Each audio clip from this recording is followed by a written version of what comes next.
ఈ ఎర్రచందనం అమ్మి పుష్ప సినిమాలో అల్లు అర్జున్ అన్న మార్క్ అయిపోవాలా. సార్ మఫ్టీలో వచ్చినామో ఈరోజు ఒక్క ఎర్రచందనం దొంగ నేను పట్టుకునేలా ఆగరా. ఎప్పటి నుంచి చేస్తున్నావురా ఈ పని?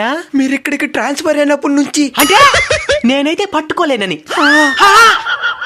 సార్ ఇదేదో పిచ్చుకోయ్ సార్. ఎర్రచందనం అనుకుని 5 కిలోమీటర్ల నుంచి మోసుకొస్తున్నాను సార్. ఎర్ర చంద్రం ఏదో కూడా తెలీదా? ఎర్ర చంద్రం అయితే నేను పుష్ప సినిమాలో అల్లు అర్జున్ అన్న మార్క్ కోటీశ్వరుడు అవ్వలేనా? ఎర్ర చంద్రాన్ని దొంగతనం చేసి ఎప్పుడు కావలేవు. ఎర్ర చంద్రానికి యజమాని అయితే అప్పుడు కోటీశ్వరుడు అవ్వగలవు. ఎర్రచందనానికి యజమాని వచ్చా ఎట్టా?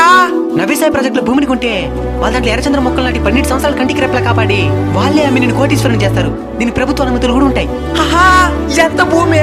గజం 749 రూపాయలే. అయితే నేను కూడా కొనుక్కుంటాను సార్. ఒకవేళ మన పరిస్థితులు బాగాలేకుండా మధ్యలోనే భూమిని అమ్ముకోవాలంటే వాళ్ళే దగ్గరుండి అప్పటి రేటుకి అమ్మి పెడతారు. అయితే భూమి ఏంటి బుక్ చేసుకోవాలా? స్క్రీన్ మీద కనబడుతున్న నంబర్లకు ఫోన్ చేసి బుక్ చేసుకోండి. మీకు ఇంకా ఏమైనా సందేహాలు ఉంటే వాళ్ళని పూర్తిగా తెలుసుకోండి.